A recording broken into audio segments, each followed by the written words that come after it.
It is now my privilege to introduce today's keynote speaker, Derek Bok. In a 2010 interview, Charlie Rose was conversing with Derek Bok about his book, The Politics of Happiness, What Government Can Learn from the New Research on Well-Being. And Charlie asked Derek, so, are you a happy man? And Derek said that he's never been happier, but he said that's not so unusual because happiness doesn't change much through your life. You tend to get a little happier very slowly from the age of 35 or 40 on. And Charlie Rose, of course, asked why. And Derek responded, well, it could be that you get your aspirations more in line with what is realistic. Now, for many people, that means realizing that you're not going to be, say, an NFL quarterback. But for Derek Bok, however, it meant being selected president of Harvard at age 40. Now, I think it's fair to say that Derek stands among our greatest academic leaders, those who have made transformative contributions not only to their own institutions, but to the broader academy. Over the course of 50 years in the academy, including 2 stints as Harvard's president, Derek Bok has wrestled with some of the academy's greatest challenges, with equanimity, incisive intelligence, and a trained lawyer's dedication, I had to get that in, to empirical evidence, critical reason, sage judgment, devastating wit. He's shown a fierce commitment to listening to society's calls for change without ceding the university's independence in the face of ever-evolving demands. Beginning with his presidency, as student protests against the Vietnam War roiled Harvard's campuses, he opened the door to student leaders, diffusing tensions and promoting dialogue that helped bridge the chasm between the institutions and the students it served. He championed efforts that address racial and gender inequality on campus, and he recommitted the university to broadening its mission to serve the public good and lending our expertise to solving our world's most daunting challenges, from AIDS to poverty. His scholarship reflects the same refusal to shy away from engaging difficult issues. Whether making a factual case for the benefits of affirmative action or exploring the increasing commercialization of the university, his analyses have led us to examine ourselves, raising unsettling, deeply disquieting questions about what we do and how we do it. So perhaps it's no surprise that a former Harvard Law School colleague, Archibald Cox, of course, of Watergate special prosecutor fame, once said of Derek Bok, he has set all the parts and players in harmony. As we embark on today's discussion of the uncertainties and the challenges facing us in graduate education, we could certainly use someone who will dare us to engage deeply, but also guide us to greater harmony in a discordant world. I can think of no one better to share his thoughts on the paradoxes and possibilities of graduate education. Please join me in welcoming to the podium Derek Bok.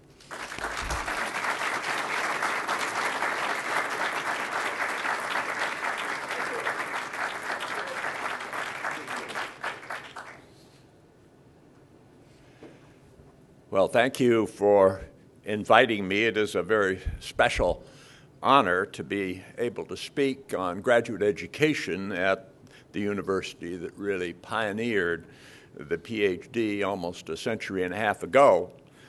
I think if President Gilman were to come back by some miracle and observe what has happened to his experiment, he would be very proud indeed.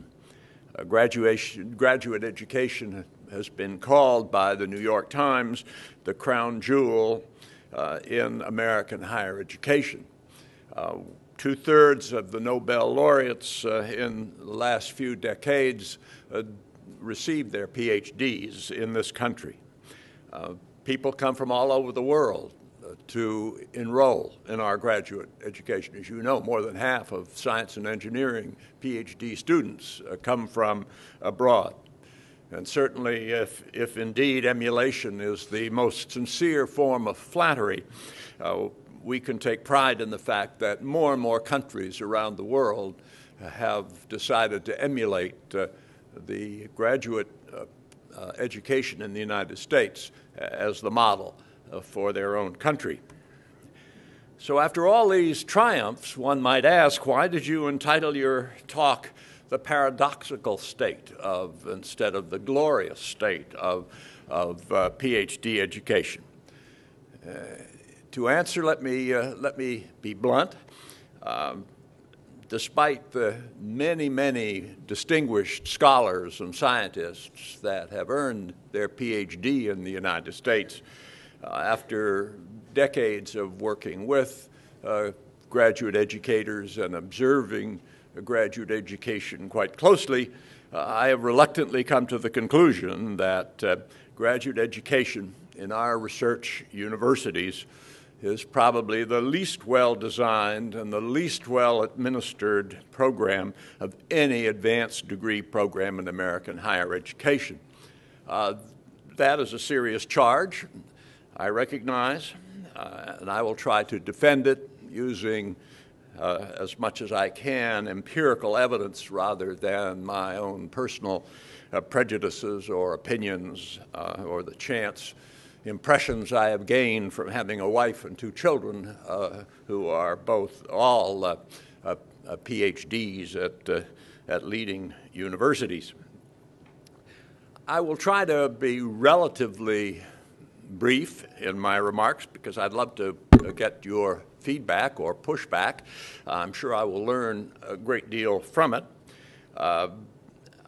Being brief does not come naturally to me. I have been known to speak for extended periods of time, particularly when I was that young 40-year-old that your president referred to, the new president of Harvard. I liked to speak at length on many subjects. In fact, to paraphrase Oscar Wilde, I would set out to exhaust my subject and only succeed in exhausting my audience. But one day I received an envelope from a colleague at Harvard, and opening it, I found it was a reprint of a very interesting piece of research by a psychology professor on the attention span of audiences when listening. And it pointed out that for the first 10 minutes of the average lecture, the audience paid very close attention and knew exactly what the speaker was saying. For the next 10 minutes, the attention began to wander in and out, some attention being paid, but, drifting off periodically into other thoughts. And after 20 minutes, and I thought this was so exquisitely put by the author, almost all the members of the audience drifted in what the author called erotic fantasies.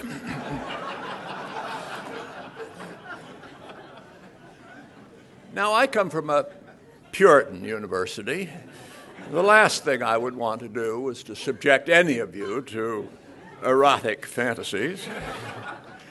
So I don't know whether I'm going to make it, but if I can speak for 20 minutes, that would be a godsend for us all. I'll do my best. But in any case, in support of that rather hostile remark that I made about the state of American graduate education, of course, there are many problems one could take up, as there are with any educational program. It's the nature of what we do. But I will merely take up three of them. I'll speak rather briefly about the problem of the time it takes to get a Ph.D.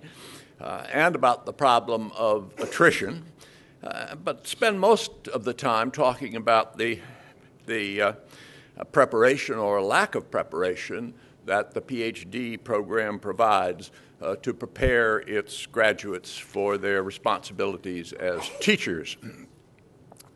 Now, according to the latest figures that I can get from the Council of Graduate Schools, many students take 8, 10, even more years to earn their Ph.D. I don't know of any other professional school, except for perhaps some esoteric programs like neuroscience and so forth in the medical school, where it takes that long to get a degree, and I don't know any other program where the variation of time that students take in the same university and in the same department varies as widely as it does, with some students getting PhDs in 5 years or even less occasionally, all the way up to ones who take 10, 12 years or more. That, of course, is a very expensive process. It's expensive for the students in terms of the opportunity costs that they incur. It also often costs additional money to the universities for them to hang around that long.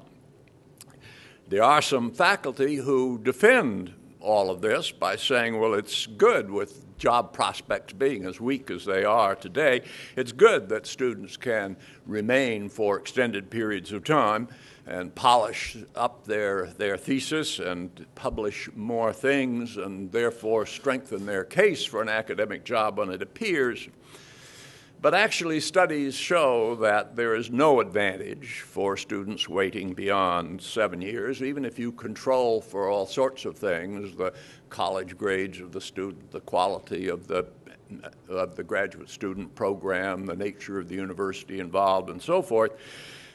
Spending years beyond 7 actually lowers the odds that a student a PhD will find a tenure-track job, and does not result in any additional publications beyond the numbers achieved by students getting their degree in less than 7 years.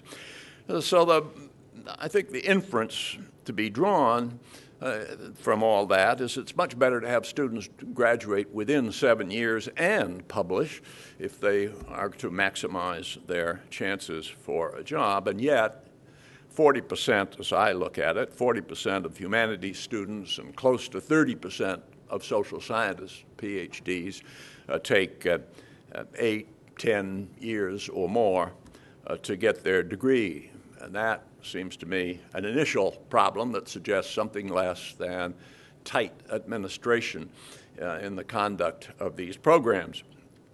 The subject of attrition, I think, is even more troubling. According to the Association of Graduate Schools, or Council of Graduate Schools, 57% of PhD initial candidates earn a degree within a 10-year period. Now, that's a dropout rate of 43%. Actually, the dropout rate may be a bit lower because an occasional student will leave one university and get a PhD in another. And a few people take more than 10 years. But still, the attrition rates are very high. They're higher than any part of the university, certainly any major professional program that I know in the university. And the strange thing is, in my experience, how few professors seem even aware of the problem. I found when I went around and asked department chairmen at Harvard, they underestimated the extent of attrition by at least 50%. They would almost regularly guess about half the actual number. And then I ran into some other professors at Harvard and elsewhere who were explicitly in favor of admitting a lot of graduate students and having a lot of them go away, because that was the best strategy to ensure finding, after the dust cleared, a few really outstanding scholars and scientists that you could train. I suppose much like a gold prospector who would say, you got to put a lot of sand and dirt in there and shake a lot of it out in order to find a few shining gold nuggets at the bottom.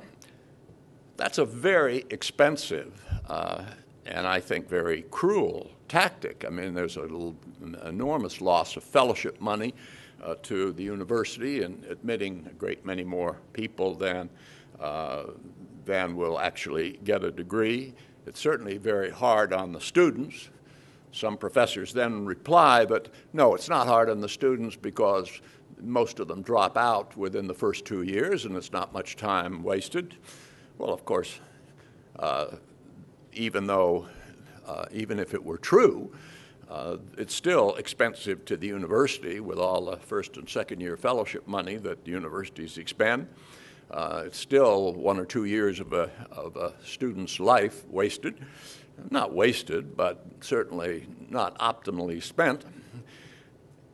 And of course, the statement isn't true. 60% of the people who drop out of Ph.D. programs drop out after they have spent 2 years. They've spent 3, 4, 5, sometimes 7 or 8 years before they drop out. The explanations that professors give when they come to terms with the problem of attrition are also rather questionable. They tend to blame the students. The students aren't able enough. They don't have enough commitment. Actually, we know that it's not that they're not able enough. The academic qualifications of the students who drop out of Ph.D. programs is at least equal and perhaps a little above the students who remain in. And the reasons that the professors give are certainly not the reasons that the students themselves give for dropping out. The leading reasons they give are poor advising, an ignorance of what graduate school was really like, sense that the requirements were sort of ambiguous and vague and shifting. In other words, things that are potentially subject to improvement by the graduate program itself.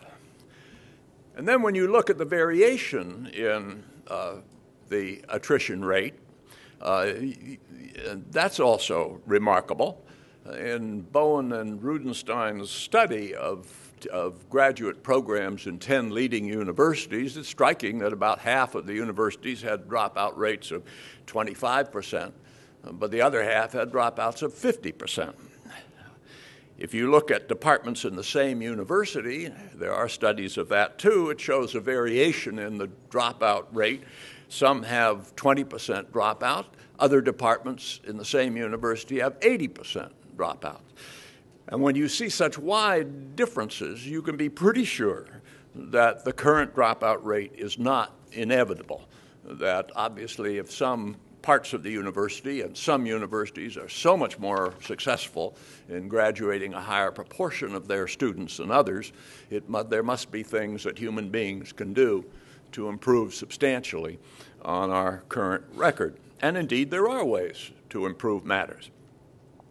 If there were more honest and detailed information about graduate school and the likelihood of academic careers given to people before they apply to graduate school, some of the students who come and find it not at all what they expected would not have enrolled in the first place and would not be numbered among those who drop out along the way.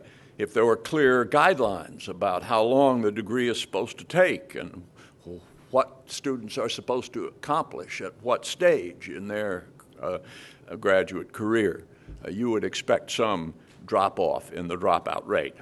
If there were better advising and more integration into the life of departments, the evidence shows that there would be less attrition. If there were better procedures for weeding students out early, that would help. If departments received regular notification of what the attrition rates really are so that so many professors wouldn't be ignorant of the very existence of the problem, more would presumably be done to improve on the current record. And certainly, in the long run, one would hope that there would be more research on finding better ways to select students in the first place. That's obviously a difficult thing. The GRE is notoriously inexact. The correlation between how good students look when they're admitted to programs and how good they look when they graduate is really very low. So clearly the selection process under the criteria currently used is not ideal. That would seem to indicate a lot more research than I see around on trying to find better ways of figuring out which graduate student applicants are really ones that are likely to turn out to be successful. But those are two preliminary problems. I want to get down now to the one that concerns me most, which is the lack of adequate preparation for teaching.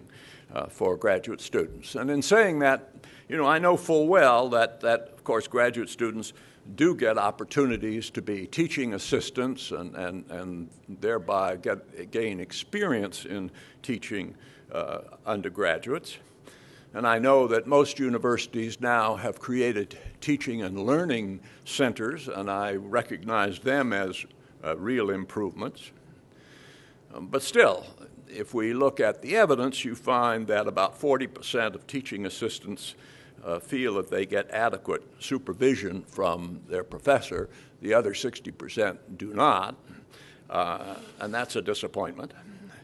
And although centers can help, most of the teaching and learning centers give some instruction about how to teach sections, and that is useful, of course, and that is what teaching assistants do. But nonetheless, there's a lot that teaching centers do not do, so that it's not surprising that in a recent survey, 64% of graduate students felt that they were not prepared to teach a lecture course.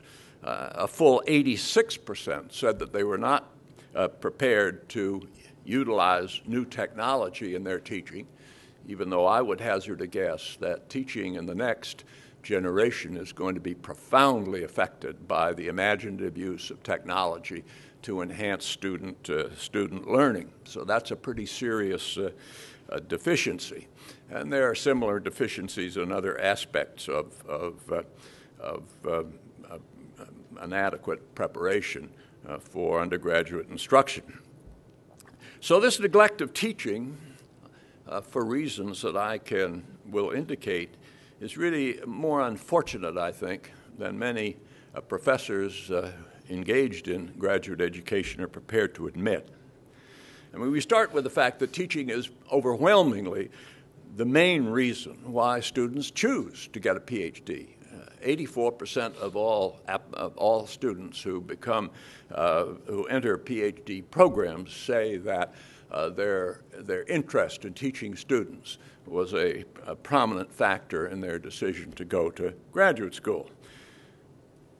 And once they go through graduate school and get a job in a university, if they're fortunate enough to do so, the surveys show that they spend more than twice as much of their working time, their working week, on teaching as they do on research. And with those facts in mind, you come to the, to me, melancholy conclusion that graduate programs are the only major program for preparing students for a profession that does so little to prepare their students for the activity on which they're going to spend the most of the time in their working lives. That has to be a disturbing and distressing fact, because if professional preparation is anything, it's preparing you actually to do the work of the profession. And even in research universities, professors spend a lot more time on their teaching than they do on their research, according to all the survey evidence that we have. Instead, what you find is that the professors often convey to their students that only research matters. That's the real thing. Get at your thesis. Don't spend too much time worrying about those sections that you're teaching as an assistant. That's a nice source of income, but doing the thesis is what really counts. But as I said before, even in research universities, professors spend a lot more time teaching than they do at research. And of course, only 25% of new PhDs find jobs in research universities. The rest of them are going into colleges where teaching is paramount and where students are much more diverse and much harder to teach than the ones that you find at Harvard and Yale and Johns Hopkins. So how can departments defend the current practice in light of what we know about what students who do get into academic life are actually going to be doing and what they care about doing? Well, I don't know. I mean, you are all as good at estimating why we so emphasize research and so neglect teaching.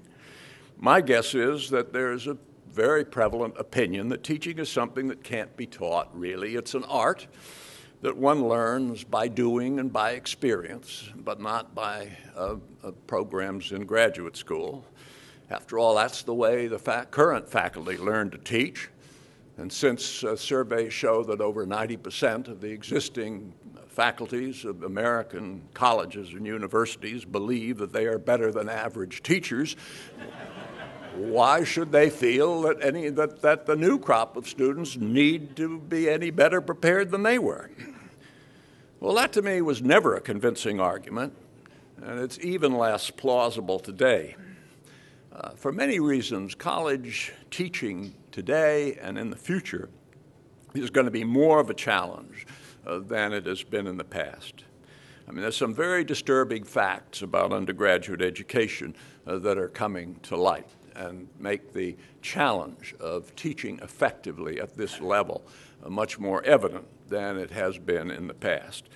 One is that we are finding that the gains that students actually make in very critical aspects, such as critical thinking and writing, are considerably less than most of us previously imagined. And they are considerably less, not just in community colleges and urban universities and so forth. They're considerably less in universities like the ones in the Ivy League or Johns Hopkins or Stanford or Chicago. Another thing we're learning is that students are spending less and less time studying. In the last 40 years, according to the best evidence that we have, although the amount of time students spent studying remained constant from 1920 to 1960, in the 1960s, as so many other things began to decline, so did the amount of time students spent on their studies. And so in the last 40 years, the amount of time students spend has dropped by 40%. And that is true in leading universities as it is in institutions that have that cater to less able students. So we can't say that's just an inevitable result of more and more segments of the population entering college for the first time. It's true of all segments. What I think is happening, among other things, I think the faculties, or today's faculties and tomorrow's faculties, are, although they don't seem to know it, they're in competition with a lot of organizations that are led by very, very smart people who have their own Ph.D.s and are absolutely determined and highly motivated financially to figure out how they can grasp an ever larger share of the available time of young people. And whether they're computer games or television programs or Twitter or Facebook or iPads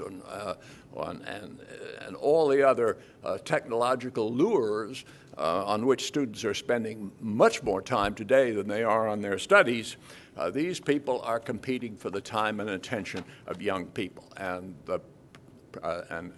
faculties who are very affected by that don't seem to know it and don't seem to respond particularly, and they're going to have to respond in the future. Oh, I would say, yes, faculties have responded to the diminished time students spend on their classes. There is a very clear response. Grade levels have continued to go up, and the requirements that professors lay on their students in terms of reading and how many pages you read and how many pages you have to write have gone steadily down.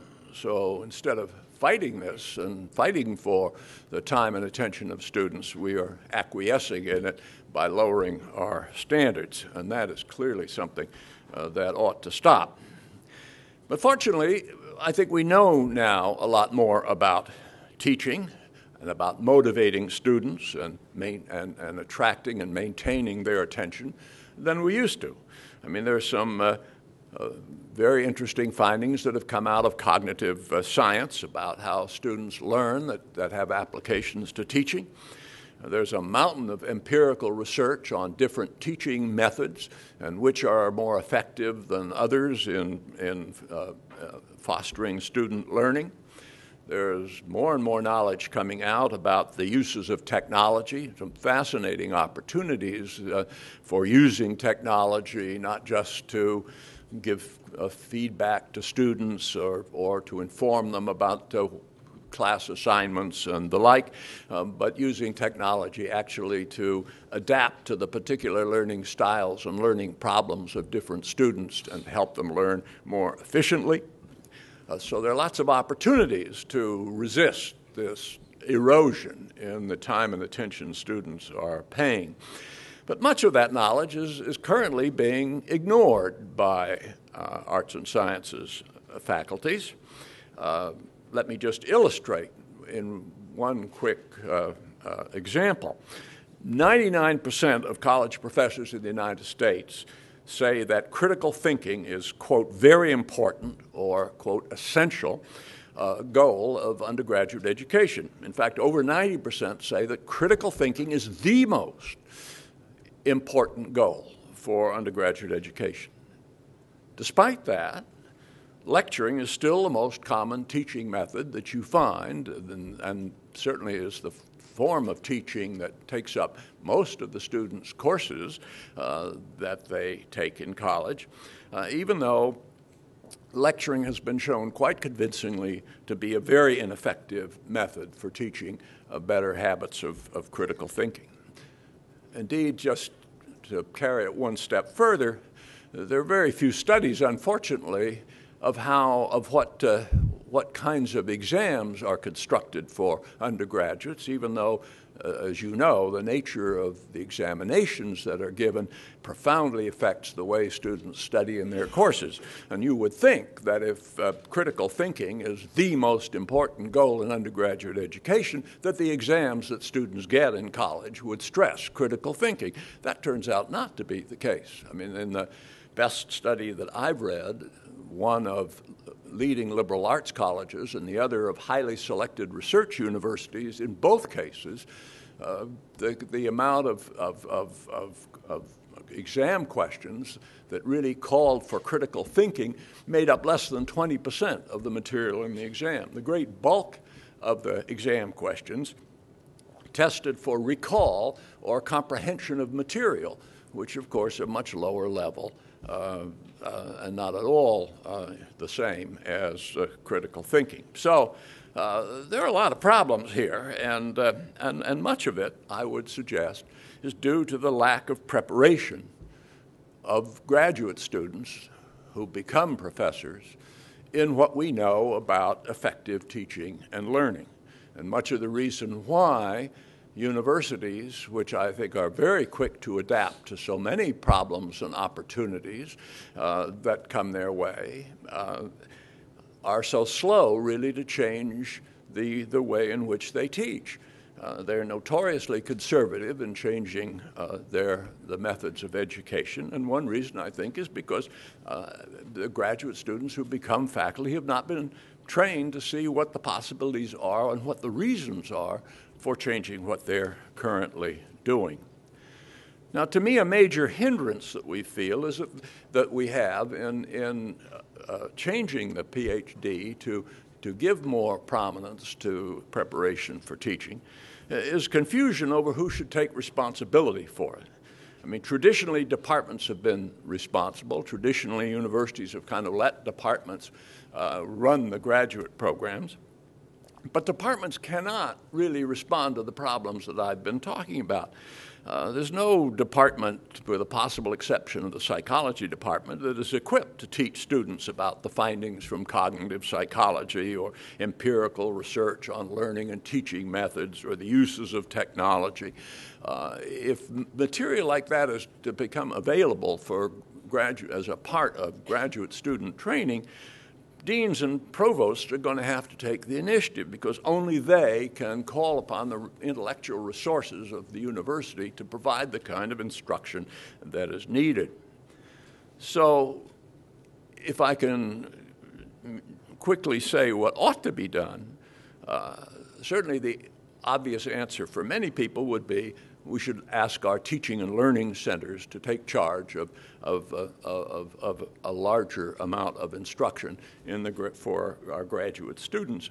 But on further reflection, there are problems with that. Only 50% of PhDs take academic jobs. And it would be unfair to make all PhD candidates spend hours learning about how students learn and so forth when they are not going to have academic careers.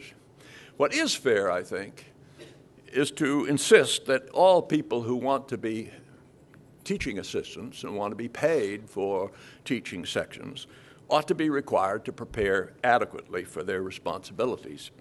At present, as far as I know, no one is required at most universities to take advantage of what teaching and learning centers have to offer. It's all optional. I think a university has a responsibility to do more than was done for my son, who went to a leading university and as a senior was asked to take sections in economics. And his instruction consisted of a slip of paper handed to him which said, "Your section will meet in room so-and-so at 3 o'clock on Wednesday afternoon." That seems to me grossly inadequate. I hope it's not the case at most universities. It shouldn't be the case at any. It should be required that they take an adequate set of preparatory lessons on what we know about how to teach an effective section, how to prepare effective exams, since so many TAs do prepare the examinations.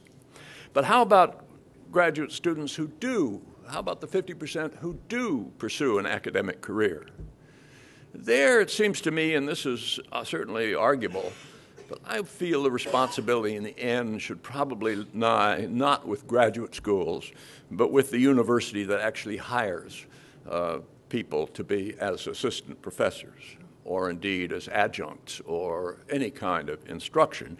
I think all of the people who become teachers when they are first hired to become teachers in colleges ought to take not just an orientation session, but a serious course that teaches them how to be members of a faculty. Certainly if they have tenure ladder positions, they ought not only to be acquainted with the research findings on teaching and learning, if they haven't had such a course already.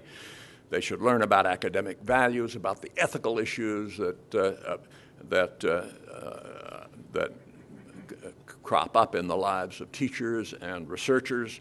They should know something about the history, the theories, the current issues of undergraduate education. They should know something about academic governance and university governance. In short, they should really be prepared to be members of a self-governing academic community, as they are not today. I'm sure there will be objections if there's not enough time for new professors who are heavily burdened with getting adjusted to their new positions. But if that's so, I would give the new professors and new teachers a lighter teaching load for their first year in order to enable them to take a serious course to prepare them as members of an academic community. And I would hazard the guess that the long-run benefits of that will much more than outweigh any initial loss of time in taking such a course. So let me conclude by trying to put my remarks in a larger context of the current condition of American higher education, and I will be very brief here. But I think it's fairly clear, if you look at the length and breadth of American universities today, that the principal challenges that we face do not involve research or professional education. Although all academic programs could be improved, the quality of our research remains the best in the world. And if there are problems for research, they are largely problems of government policy, adequate funding, and so forth, rather than the way in which our researchers are prepared. I think the same is true of medical schools, law schools, business schools. All of them are models for the rest of the world. And whatever their problems, and they do have problems, they are still the best there is by, I think, general acclamation. Our chief weaknesses lie in undergraduate education, and there are two very big challenges. One is that although enrollments in college have continued to grow, graduation rates have not. And so for the first time in history, the generation that is graduating or has recently graduated from American colleges and universities with a BA degree is no better educated than their parents, because the graduation rates are really essentially no different. And so that is a problem, because one of the reasons why we have greater income inequality in the country is because there aren't enough college-trained students to fill the demands. And so a lot of people are concerned about that, and President Obama says he wants to recapture America's historic lead in educational attainment by the year 2020, and I wish him a lot of luck, although I think the chances of doing so are dim. But whether we achieve his goal or not, it's clear that the quantity of higher education in this country is no longer going to be enough, that the quality assumes a greater importance than it ever has before. I mean, certainly just to give you one dimension of why quality is so important.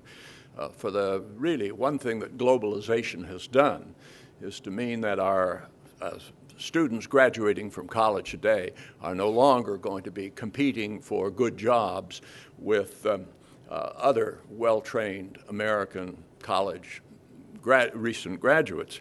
They're going to be competing with people all over the world who have gone to college and are willing to work for a whole lot less.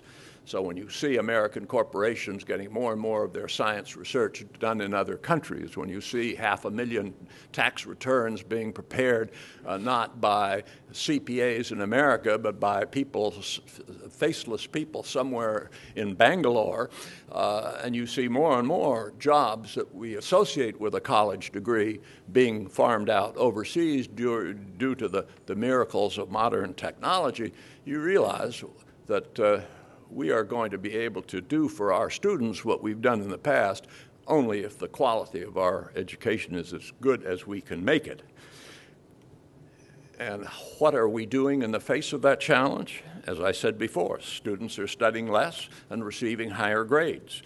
And there is mounting evidence that whether one looks at critical thinking or reading or civic education or what have you, the knowledge and competency of our college graduates leaves a lot to be desired. So those are big problems. And it's fatuous, I think, that we can believe that we'll overcome them simply doing business as usual. If we mean to achieve sustained progress in the quality of the undergraduate education we provide, and that is, after all, where 90% of the students in American higher education reside, they are undergraduates. If we mean to give them a really as high a quality of education as they will need and as that we are capable of, we're going to have to teach the professors of tomorrow how to teach and what is known about student learning and enhancing student learning to a much greater degree than we are doing today. And that's why it seems to me so important that we take a hard look at graduate education and be prepared to at least entertain the possibility that maybe the traditional ways of doing it aren't good enough, and that maybe there are some new challenges that require us to rethink the evidence, that the balance that we strike between preparing them as investigators and preparing them for their work in the classroom. And so I guess to end on a positive note, the bigger the problem, the greater the opportunity. And that's why it seems to me such a great opportunity for this of all universities to take another look at graduate education, see what the real problems are, and find creative responses. I mean, after all, as your provost so eloquently reminded us, Johns Hopkins was the leader in establishing graduate education 135 years ago. I can't think of any better way to honor his legacy today than to be a leader once again in reforming the Ph.D. to meet a whole new set of important intellectual challenges. Thank you very much.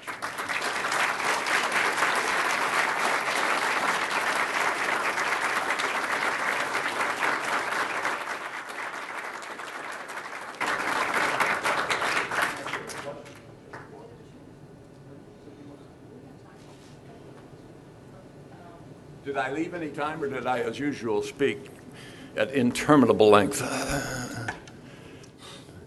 Is there anybody who would, yes, sir? I don't know if you can trust. You need a mic. You need a mic. It's coming. Yes, your words will not be recorded for posterity unless we get a mic to you. I was just going to say, I don't know if you can trust the results of psychological research. You spoke a lot longer than 20 minutes, but I regret to say I had no erotic thoughts. Thank you. I'm sorry about that. I'll try to do better next time.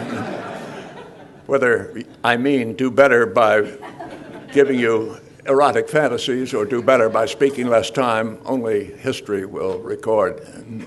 Yes, sir.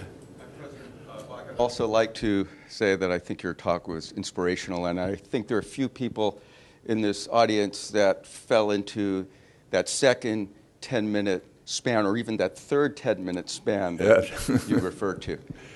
What I'd like to say is something that I think sort of integrates a point that both President Daniels made about the need for universities to continue to serve society, and also the very important point that you eloquently made about the importance of teaching our university students how to teach. And I'd like to get your feedback on a new program that's just starting here in the fall that I think will really, I hope you'll agree, continue to put Johns Hopkins at really the leading edge, the cutting edge of graduate education. And what I'd like to very briefly describe to you really started around our dinner table. My wife, Denise Montel, who's also a professor in biological chemistry, and I had many conversations about the fact that our two children, who are now in college at very good colleges, when they were in middle school and high school, their science teachers were very poor and uninformed. And we started talking about how wouldn't it be wonderful if some of our Ph.D. students, after getting their Ph.D., would spend perhaps 2 or 3 years before going on to their postdocs teaching science and math, and this could be applied to any specialty, in middle schools and high schools. And there was a chance meeting, actually, Denise had with President Daniels less than a year ago, where she was expressing this thought, and he put her in contact with David Andrews, who's our new Dean of Education here at Johns Hopkins, and we met with him. And what our discussions consisted of is that our PhD students here at Johns Hopkins, and really everywhere in the country, have no formal training on how to teach. And what we really need to do is, I think what you were expressing, is teach our students how to teach. Not only for university preparedness, but also so that some of these, the very finest, we hope, of our PhD students will help society by going into our middle schools and high schools for 2 or 3 years and teach, and then come and do their postdocs.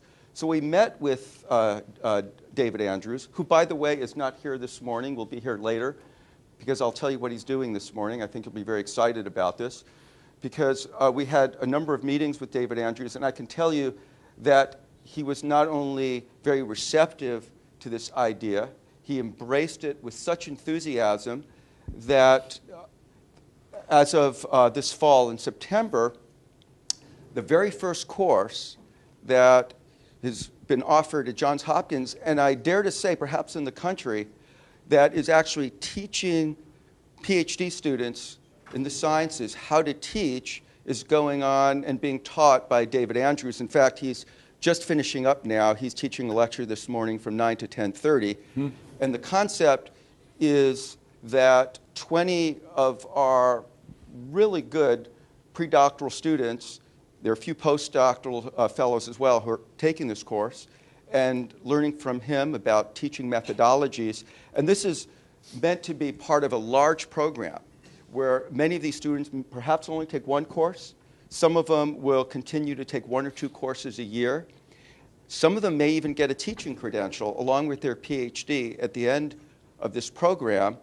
And the hope is that not only would some of these students use this information to learn how to be great university teachers, but actually use that credential to spend 2 to 3 years to teach in middle schools and high schools, help society, as President Daniels said. And our hope is that some of these folks would actually get postdoctoral fellowships, 1 year of a guaranteed postdoctoral fellowship for every year that they do this service. So this is going on this morning. Our Vice Dean of Education, School of Medicine, Dave Nichols, also Peter Maloney, have been extremely supportive of this as well. And I can tell you, as Denise and I have discussed this with so many people around the country, everybody loves the idea. I'd like to thank President Daniels, who I would love to meet tonight. I've never met you, who really helped get this started. So I'd love to hear what your thoughts are, but we're very excited by this. And we loved what you said today because it was so consistent with our own ideas. Yeah.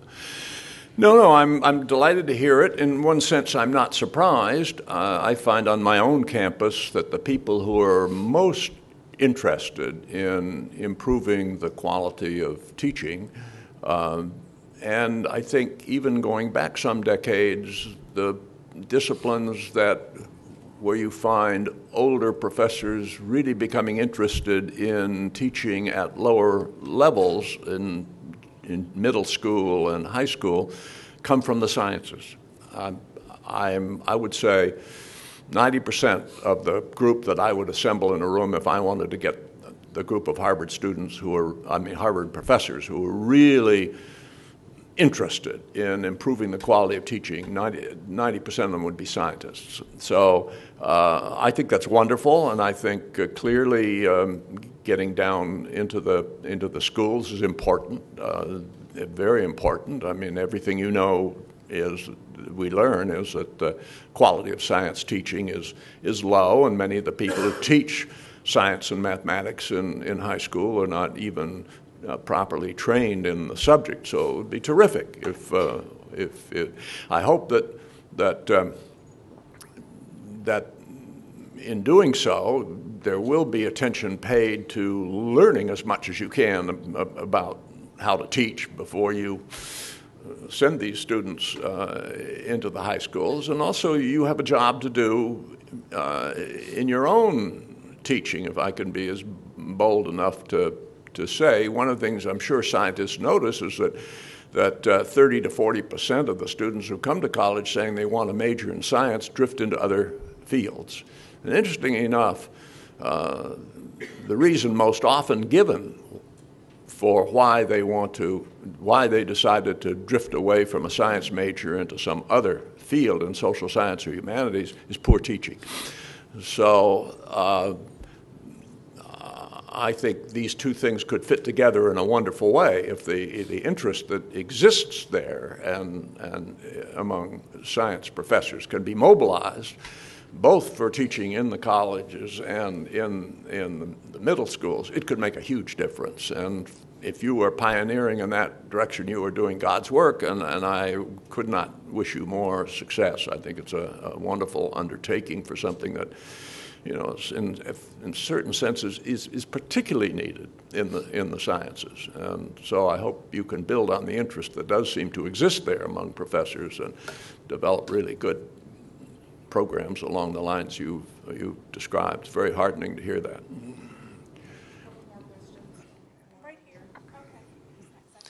Joe Korish from the Schools of Medicine and Public Health. I wanted to first thank you for a wonderful talk, both thoughtful and direct.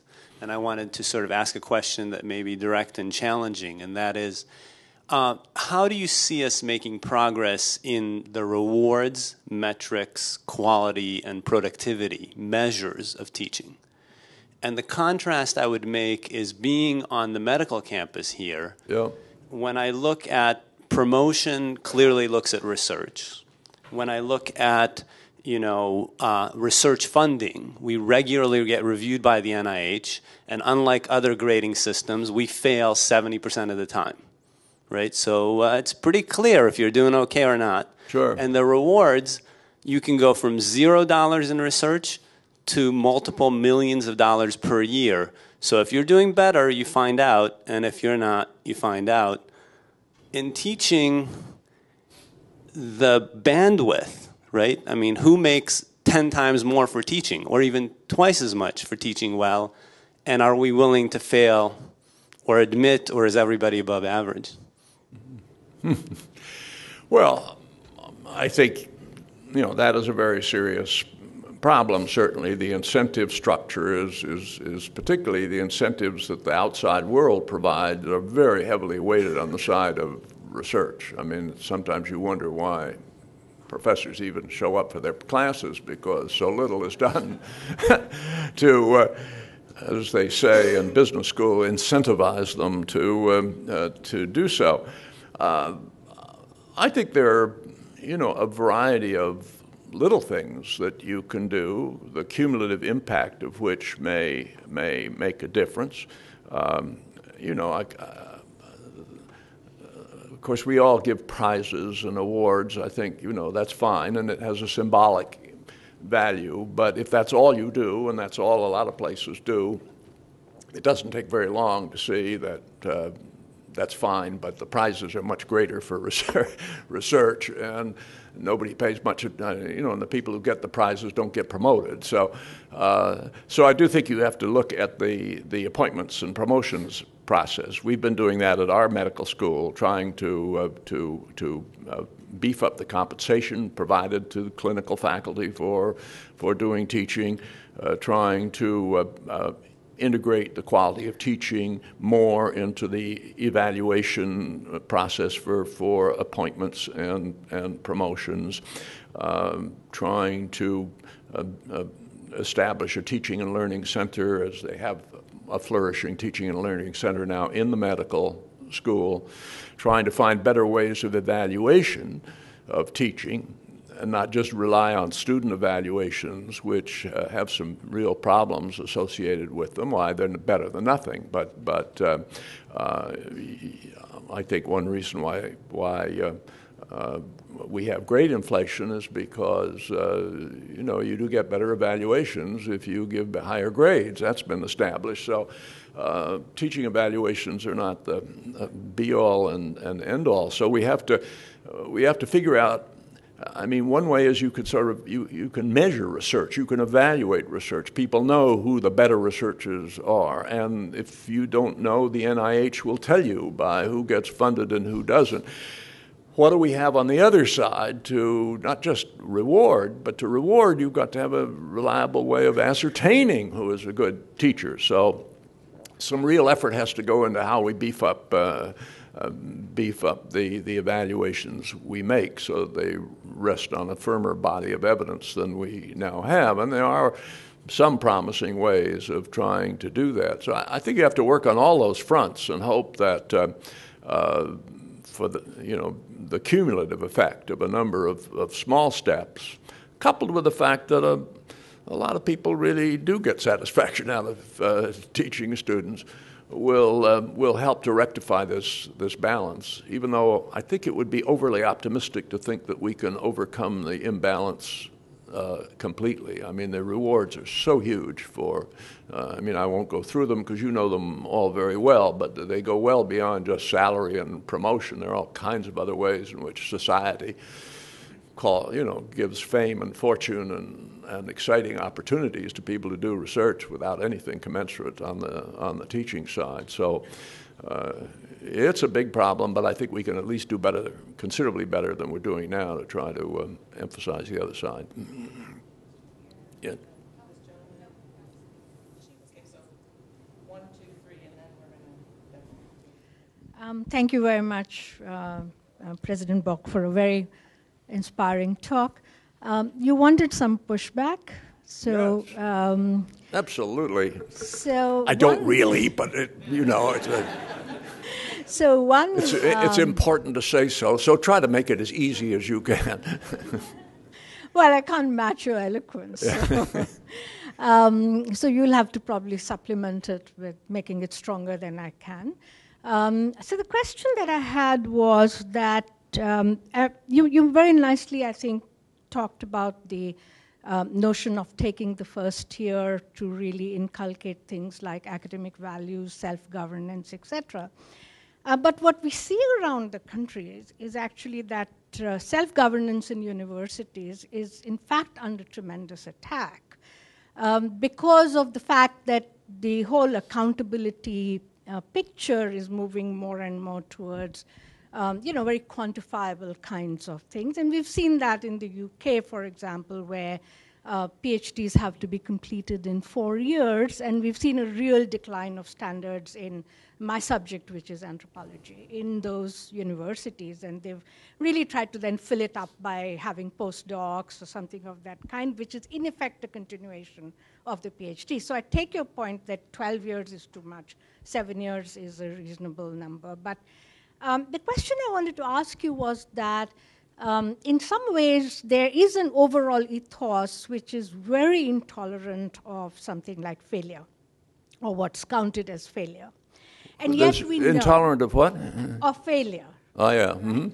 So, but we know that, let's say, in a winner-take-all kind of situation, actually all the people who worked in order for the winner to arrive where he or she has arrived, in fact, have produced very significant knowledge or important knowledge.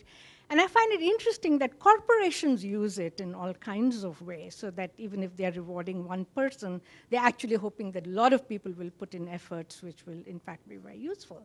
So I'm wondering whether you have any thoughts on the kinds of models of success which, which assume things like, let's say, high rates of funding, or questions like, publication in a very top journal. But we know that there are also whole areas where in academic research or academic values, the significance of something will come to be known only much later. And under those conditions, do you have thoughts about what risk-taking might actually entail in academic context, and whether there's a lowering in certain ways of risk-taking, and risk-taking has moved to other things than university? I'm not sure I quite. Could you translate that for me? I mean, I had a little difficulty, probably because my hearing isn't as good as it should be. I think, if I understood, that the question was how can universities deal with the fact that the accomplishments of their, of the faculty aren't always immediately present, that many faculty contribute to, the eventual noticeable accomplishments of a few. And so if these contributions aren't rewarded, then there's going to be diminished risk-taking among faculty in terms of their endeavors. That's a little like the last question, isn't it? I mean, if we don't find better ways of rewarding people who succeed in teaching and people who innovate in teaching, we won't elicit the kind of behavior we want. No, I'm asking about research, not about research. I agree with you with teaching, but in research itself, if you have a winner-take-all kind of model, so that there is a sense that only the best will be rewarded, whether that means that in some ways there is a real lowering of the capacity to take risks in research, and what impact that has on graduate training in relation to research. You mean that really innovative and imaginative and risk-taking research is not what is rewarded, and therefore... I think, I think I understand that is a problem, that somehow as you get more and more researchers and fewer funds, that the funding agencies often react in two ways that are unfortunate. They begin giving more and more of the money, as NIH has, to older investigators, making it very difficult for young investigators, and they tend to be conservative in giving the money away. I mean, they get very risk averse, and therefore,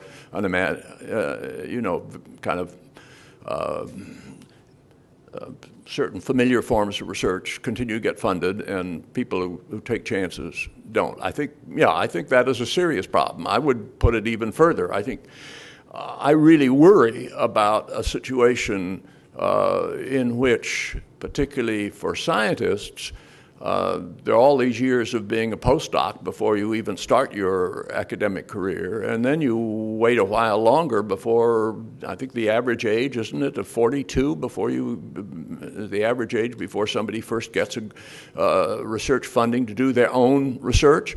By that time, and it's not just the government funding agencies. I heard somebody who is, I think, chair of the Howard Hughes Institute, who said that they noted with alarm that the average age at which of their grantees was a few years older than wasn't named Thomas Koch, or the leader, I mean, a Nobel Prize winner from the University of Colorado, who I think heads the research institute, than he was when he did his important work. And I think I've heard that from Bruce Alberts and a number of other very distinguished people, that they and their colleagues did their best work at an age where you can't even get funded today.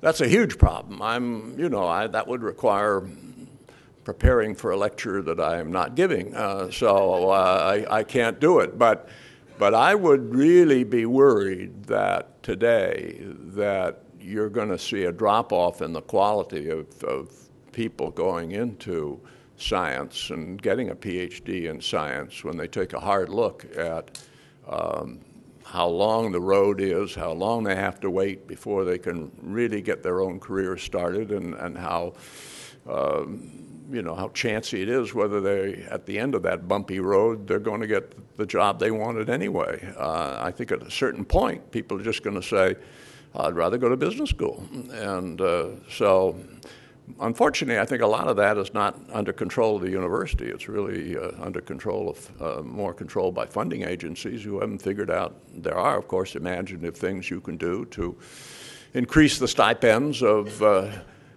postdocs and to increase the funding opportunities for young investigators. I would think those would be very good investments, but that's probably not within the power of universities to give. We have many more questions. We don't have a lot of time, but I'll try to be brief. I'm the analog of the White House gatecrasher here. I'm Paul Neitzel from Georgia Tech, where I run the graduate program in mechanical engineering. I did my Ph.D. here at Hopkins, which is, I guess, how I got the invitation to participate. I wanted to point out that we do something in our program that you sort of identified as inherently unfair. We require each and every one of our PhD students to spend a semester in a course we call Teaching Practicum that requires them to work alongside with a professor in the development of a course, in the preparation of a course, and the delivery of a course. Mm-hmm. They give a minimum of 3 lectures. They do office hours. They help pose examination questions and the like. And then we have a weekly series of meetings in which we require them to be present, and we talk about various teaching styles, various learning styles, ethics type issues and the like. Mm-hmm. And I will tell you, it's been in place for 21 years, and despite a lot of grumbling on the part of the faculty when we instituted it, because they didn't want their students who are being paid as research assistants spending time teaching, it's become universally loved by both our faculty and our graduate students, who say it's one of the most important experiences they had. That's wonderful, and like everything else in the United States, in higher education or else, you can't ever point to a problem where you cannot find, whether it's getting welfare mothers to work or overcoming a hardcore unemployed, you will find some place in the United States where a very successful program is going on. The great problem has never been in this country to find innovative solutions to the hardest problems. The problem is, how do you bring those innovative solutions to scale? So it's not just one department over here and another department over there, and there are several imaginative, much more recent than the one you talk about, which simply adds to, the praise I would give for what you've been able to do. But there are now some recent experiments in other departments, but they are very scattered, and there's no indication of whether they're going to get funding after the funding wears out, whether if they do succeed, whether other departments will take that up. So I think our big problem, once again, for university leadership is, how do we build on those examples? Because examples are enormously important. there's nothing that will convince professors that something is worth doing than to find that colleagues in another department have been doing it for 21 years and feel a whole lot better about it now than they did when it began. That is more reassuring than anything that an administrator can tell them about how important this is. So I hope your program not only succeeds within its own terms, but represents a talking point that may inspire other departments to follow suit, because that is really what we're going to have to do if we're going to meet the challenges that undergraduate education faces in the future. Okay, our last question. Really brief. Yes, two very brief questions. They are the following. So in terms of judging quality of incoming students, so you talk about attrition. Yes. I find as a graduate program director, it's extremely hard to judge the quality of incoming students. With the inflations of grades, we see all these people with great grades. Any thoughts you might have about how to judge, so we can do a better job in judging quality of incoming students? No, I think it is. I think it is very hard. That's why I characterized that as a longer-term solution. I think what we need to do now, and what I don't think has been done very much of, is not just leave it to the Educational Testing Service to tinker with the GRE, but to really try, and I'm sure you could get some foundations to put some money into some serious experimentation and research on different methods. Now, I can't tell you what those methods are, but I think harder problems have been solved in this world, and I think if we all sat around in a room for several hours and we could think up several things that should at least be tried and then very carefully evaluated to see whether, first of all, to see how serious the problem is. I think we don't even know quite how serious it is. I've heard a few scattered examples where departments ranked students coming in and then ranked them when they went out on the job market and found the correlation between the two was very weak. You've done that. But even that's sort of scattered, and I have not read any studies that try to pull all that together and come up with more definitive conclusions. But I just think we have to try a number of new things, monitor them all very carefully, and eventually I think we'll find, not the perfect solution, but we'll find better ways of doing it than we're doing now. That's a very unsatisfactory answer, but since the research isn't there, it would be pure speculation for me to try to announce answers to a question, unfortunately, that has rarely been asked. So I hope that gets built into any effort to reform graduate education, because it certainly is an essential part of it. I think it's a testament to... Yeah.